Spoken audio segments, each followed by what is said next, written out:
The following podcast contains spoilers and rude words. Mate, did we watch a thing this week? Yeah, we did.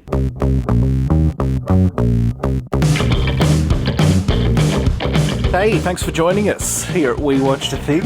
Excited for another week, aren't you, Billy? I'm so excited. I've been sick for a week now, but I'm finally on the mend, and I'm just excited to chat to you again. How was the COVID? It wasn't COVID, luckily, but I did have to get the old COVID test. Worth doing if you're sick. Honestly, people, if you're sick, just go get the test. It was nowhere near as bad as I thought it was going to be. Have you had one? No. The way people talk about it, I was like, oh shit, they're going to poke my brain with this thing. It wasn't that bad. It was like 30 seconds, a little swab up the nose, but it didn't go as deep as I was expecting. But no, I don't get sick, mate. My body's a temple. Well, that's absolutely untrue. I mean, look, I know sicker people for sure. I must say, maybe it's the years of eating and drinking trash that has made your body stronger. But iron gut, mate. Yeah, you don't get sick terribly often. You're actually at that age now where mostly what you just get is a sore back. Well, there's a lot of that going on. All right, what are we talking about this week, my friend? A cure for wellness. Yes, that's right. A patron of the show. That we clearly have two kinds of patrons: those who want us to watch things that they genuinely treasure, and those who, for some reason, are willing to pay us money to make us watch things that they genuinely hate. And so this request came in saying, literally, this is the worst film they've ever seen. So I don't know. I didn't know what to expect here. Had you seen it prior to this? No, I was not one of the 7 people who saw this when it came out in cinemas. Though I remember like really liking the trailer for this film, and I intended to see it. Yeah, okay. And then it was like it was out in cinemas for a week. No one saw it, and it got pulled. Yeah, I was reading, and this is pretty funny. It was in its 3rd week of release. It was pulled from 98% of cinemas. It was the 2nd largest 3rd week theater drop in history, straight after Live by Night 2 months before this. That's a failure. Yeah, that's not what you want if you're a distributor. No. I must say, I'm not surprised. What you want, famously, is people to see your film. Well, ideally, yes. I'm not surprised you liked the look of the trailer, because I must say, and we'll get into this, but the cinematography is pretty nice. I mean, and I'd imagine that's what the trailer would focus on. Yeah, just that shot of the train. That's like basically the trailer. Yeah. All right. Cure for Wellness is a 2016 psychological horror film directed by Gore Verbinski and written by Justin Haythe, based on a story co-written by Haythe and Verbinski, who were both inspired by Thomas Mann's 1924 novel The Magic Mountain. Stars Dane DeHaan, Jason Isaacs and Mia Goth. And what is it about, Toph? Oh, not much. Come on, mate. The setup for the film is that a young corporate go-getter is sent to the Swiss Alps to fetch a board member who has checked himself into a wellness centre. Yes. How's that? Yep. Yeah, that's pretty good. And then weird stuff happens at the wellness centre. Not enough to fill 2.5 hours of screen time. I'll venture. It's very long. And I get the vibe, because, see, Gore Verbinski, he must have been deep into, like, Pirates of the Caribbean money by this point. I suspect that this was like a little passion project, so I actually don't know that he did care whether or not people saw this. I'd guess that they just funded this as a little, here you go, then make us another Pirates. So I don't know if anyone was deeply upset by this not making Beg. In that respect, I admire it. Like, art for art's sake is something that doesn't happen a lot. So if somebody saw value in this, not saying whether or not I did, but if somebody did, ideally you want some artistry, though. Well, yes. So let's get into it then. Did you hate this movie as much as our patron Dia, or did you enjoy aspects of it? Like, where are we here? How are we jumping in? Look, I would not describe this as the worst film I've ever seen. No, well, I mean, just last week we watched Basic Fucking Instinct, so... Yes! Look, is A Cure for Wellness good? No, it is not. No. No, it's not. The opening credits badly want you to believe you're in a David Fincher film. Yes. Like, architecture plus slow but deliberately moving camera. Yeah. It's like, okay, yep, I see what you're going for here. And then even like in the first...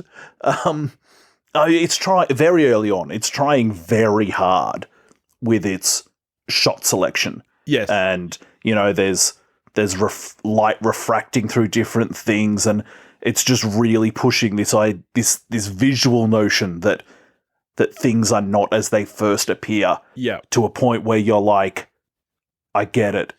Yeah. Could you fuck off and just shoot a person? Well, here's the thing. I watched the first 6 minutes of this film 4 times because firstly, I kind of couldn't get into it. And then I was having buffering issues but mainly it was that every time I started it, I was like, oh, you know what? I'm just not in the mood. So when I eventually did watch this, tell you what, it worked out really well for me because I made myself ride the exercise bike. I was like, if I'm distracted doing something, I won't be able to look at my phone. And this is the only way I'm going to pay attention to this movie.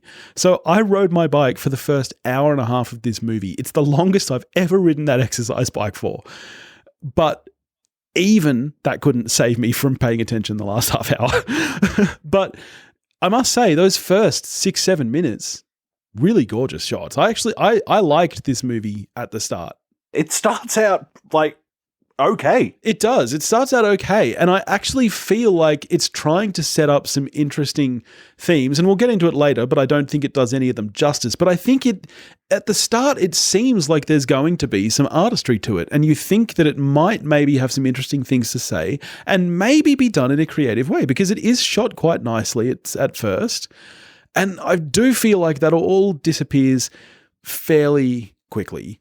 But I didn't mind the setup, I must say. Yeah, I think the setups, the elevator pitch for this film, yes, I buy. Absolutely. There's real fertile ground to be taken out of this thing. And this was still early. Later on than this, we've had filmmakers like Ari Aster come out and really perfect this kind of psychological horror type thing. Like, this movie reads to me like it's trying to get to the heights of, say, Midsommar, and it didn't do it at all. But I kind of respect that this movie is in some ways paving the way for some movies that came after it, because I don't think there was a lot of this kind of artsy horror happening in 2016. For this to have actually actively paved the way for any of the work of, for example, Ari Aster, someone would have needed to have seen this film. Well, yeah, that's true. Yeah, you raise a valid point. Here's a good thing about this film. I love Jason Isaacs, and I think he should be in everything. Yeah, Jason Isaacs, great in this movie. Mia Goth, not terrible in this movie. Our lead actor, absolutely abysmal in this movie. Yeah, so Dane DeHaan, I don't mind Dane DeHaan. I'm fine with DeHaan. I mean, it's a fun name to say, Dane DeHaan. Dane DeHaan. Just let that roll off your tongue. But he's one thing that was, it was deeply distracting as soon as I'd thought of it. I was like, well, Shutter Island came out in 2010, and Shutter Island is not on Scorsese's Mount Rushmore exactly, but, totally enjoyable film still. If the movie that this movie wants to be is what you're after, just watch Shutter Island. Yeah. And then as soon as that was in my head, I was like, all I could see whenever Dane DeHaan's on screen, which is the movie, there's 2 scenes he's not in. Yeah. It's like watching a less interesting Leo. There's even in his line delivery, I was like, wow, it's like Leo with all the charisma and interest taken out. Yeah, and the worst part is I feel like at least some of that had to have been intentional. I feel like this is not supposed to be a charismatic character. No, we're not meant to like this guy. We're not supposed to like him, and he's supposed to be, all business and... Yeah, he's clearly a corporate sleazebag. Yeah. Michael Douglas type. But it just doesn't work for me mainly because I think the plot itself and the themes don't work as well as the movie thinks it does, which therefore makes the main character not work. Yes, it's fine having a main character who's not a likable guy, but it's then got to be accompanied by a level of interest. Well, yes, and this really is my problem with the entire film, because it's a very subdued movie. It's very quiet. There's not a lot of anything really happening. That to me is fine if there are other things to keep you interested and keep you kind of thinking. For example, look at Children of Men. There's a lot of children. Sure, there are some big action sequences. There's a lot of it that's a very quiet film, and that's fine because there's so much happening under the hood for you to think about. Whereas this movie, it's really, really quiet, but the themes are so loud, and even they, I don't think, married that well together, that your brain isn't even trying to work anything out, so you're kind of just sitting there being absolutely bored shitless. A bunch of it, I think, like narratively plays like a film that needs a B plot line, because you know how, and this could be in film or television, you do that thing where you follow something up until a kind of climactic point, yeah, to the point of the most excitement of that, and then you cut to the other thing. Yeah. And you follow that to a kind of point of excitement, and then you cut to the other thing. This film keeps like building up to these things that seem like they should be kind of big deals, but then just cuts to the next scene with our main character, because he's in almost every scene of the film. And it's like, so wait, there was just zero consequence to what just happened? Yes. And this happens over and over again. The amount of scenes you could cut out of this film where he has, just insert harrowing experience. Yeah. And you could just remove half of them from the film, and it's the same film. Yeah, absolutely right. Yep. And I feel like there's fertile satire to be played with here. Like, the film clearly wants to say things about capitalism. And at the same time, it clearly wants to say things about, like, the wellness industry as a whole, like the sale of vitamins and stuff. But it's just not interesting at all. Thinking of scenes that just could be cut, the isolation tank scene. I was just about to bring which you could cut from the film, and it's the same film. Absolutely, you could. Yes. We know a guy who did that. Would you do the isolation tank? I've done the salt tank, the float tank, which is similar, but like on a smaller scale. It's basically like bathtub size, but you do get closed in the dark and you just float there for about an hour. I dug it. You just kind of close your eyes, and I just imagined I was a rocket ship. I was like pushing off one end of the bath to the other, going like whoosh. But maybe you have to have my mindset. I would 100% do an isolation tank. I would love to do that. Yeah. Would you? Ideally, no eels in there, because eels are just the worst fucking things. My biggest problem with that scene is like, they're missing the point, because it's got a big window and they left the control room lit up, so he could actually get light in there. So I was sitting there going like, well, this doesn't work. It doesn't work as an isolation tank. No, it just doesn't work at all. And so he's supposed to be hallucinating in here, even though he can look out and see old mate having a cheeky larrup over nurse saggy boobs. Like, maybe that's why that scene is actually in the film, because it actually works as a as a microcosm for the entire film. Here's an idea, but just put a window in it that fucks the whole thing. You're right. It's very meta. I think it was at about this time. I don't know exactly, but I think it was about that point in time where, because I was watching this on Netflix, which I was happy about, didn't have to like actually pay for it. Yeah. Thank God. It was at about that point where the movie buffered for a little bit, and so like the timeline down the bottom comes up, and it was not quite halfway through, and I was like, oh, for fuck's sake. Are you kidding me? How can that be true? That would have been before the big dance scene in the bar, right? Yeah, I think that's right, with Hannah. What a piece of shit. I like the ever so subtle naming of the character of Hannah. Well done, movie. Real subtle shit. Congratulations, you're a fucking genius. Now I feel dumb, because I think I might have missed what you're talking about.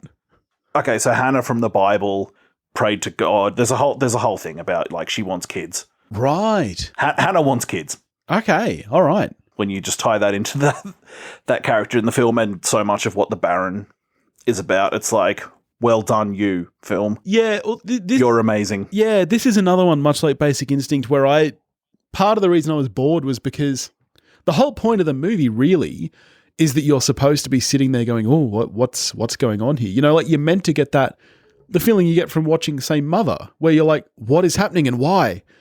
I didn't get that. But it's just deeply uninteresting. Well, that's the thing. I didn't get that at all, because firstly, I didn't care. But secondly, like, it was pretty fucking clear Jason Isaacs was the Baron. Right? Yeah.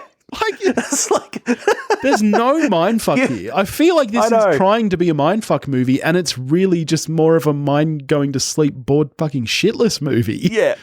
Following on from Basic Instinct last week, we know the Baron has the ice pick. Now that Anyone's confused about this? that would have been a twist if the Baron uncrossed his legs. And on the bottom half, he was Sharon Stone. Oh, okay. Let me give credit where credit's due.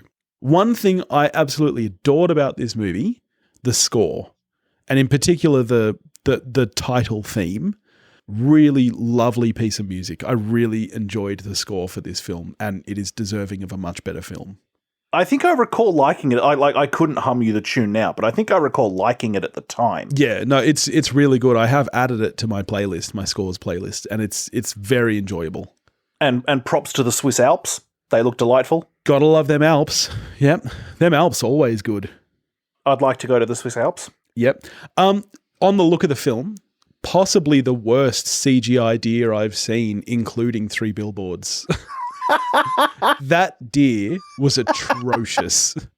There was nothing good about it. Like, why not just do a puppet, honestly? Like, why not do a puppet? It was, like, most of the visuals of the film, like I said, cinematography, I actually think stays pretty strong throughout. And I think most of the visual effects, like the eels, I didn't think were terrible. They come up a lot in the film. That deer was abysmal. Yeah, the deer was no good. It was really, really bad. And also, thinking back to that car crash, which, like, they veer off the road, they do, like, 17 flips. Yeah. And then we cut to car next to road. Yeah. Like, they're genuinely, like, 3 meters off the road. Yep. Bullshit. Yeah. Thinking back to that car crash actually makes me nostalgic for the first half hour of this film that wasn't absolutely terrible. And the best character in the entire film, the guy's driver. I loved that cab driver. He was a cool dude. So, fun story. Like, Billy and I, as a rule, we don't talk about a film before we hit record. We went round to your place for dinner. Was it the day that I'd watched it? It must have been, because I hadn't seen it yet. Yeah, I'd watched it, you hadn't. And you said, as you sometimes do if I've watched the movie before you just kind of jokingly goad me into like, hey, so how was it? And the normal response is like, whatever. Yeah. And with this one, it was like, yeah, it sucks. And the most aggravating thing about it is that every 20-minute block of this film is worse than the last. Yeah. Like every one. It just runs on this linear downward trajectory where it starts off kind of okay. Like not great, but kind of okay. Yeah. Yep. And then every single step of the way, it's just getting worse. Which if you do in reverse, you walk away going, well, at least it ended kind of okay. Yeah. It's real bad when it happens this way around. Really bad. And the reason we don't usually talk about the movies is because, especially if one of us has seen it and the other hasn't, you do take that in. And I really did take that in because unlike you just seeing the Seek thing halfway through, I did find myself actively bringing it up and I was able to guess when I had switched over to the next block. I was like, okay, I'm about a minute or two into the next, section and I was bang on every time. I could always tell when it was taking that dip. Yeah. Bad movie. Really bad. And even then, like, at the end of the film, it abandons any pretense it had of depth or thematic weight or anything and just goes full B grade. Yes. It's like, okay, it's like it was shot in sequence and they got to the end and like realized that they had a turd on their hands and were like, okay, fuck it, I guess, show some boobs and have the main character fight a monster. Yeah, and the boobs stay out. Seriously. Yes, and the boobs stay out like the entire 20-minute block. Like they just keeps cutting back to breasts. For no reason. She's just laying there, tits ahoy, for no reason at all. It's ridiculous. Yeah, and she's meant to be the Baron's daughter. You don't want to see your daughter's knockers. Well, he does. Well, because yeah, but it's a creepy, incestuous fuck. I mean, he is, but it's still not good. No. All slimy faced up as he is at that point. Why does he even have faces that come off? Yeah. Well, he only takes the face off once, doesn't he? And then he's got like the burnt, charred face underneath because he was in the fire. But he had a whole room of faces. Oh, I must have already checked out. You must have missed that. That must have been after my bike ride. I did in the last half hour find it really, really hard to pay attention. And I know that if I hadn't been on the bike for the first hour and a half, I would have struggled during that portion too. It's just not interesting. There's just nothing keeping you there. Nah, crap film. Are you scoring this worse than Basic Instinct? I'm giving them both a 3 out of 10. And probably in both cases, I'm like, yeah, it's probably generous. Yeah, look, I am actually bumping this up one purely on the strength of the score and the cinematography. I think they're both worthy of a far better film, and I'm going a 4 out of 10. Yeah, just watch Shutter Island, honestly, people. Yeah, it's not great. It's not. You can definitely avoid this one, as I wish we had, probably. So thanks for making us watch this, Dia.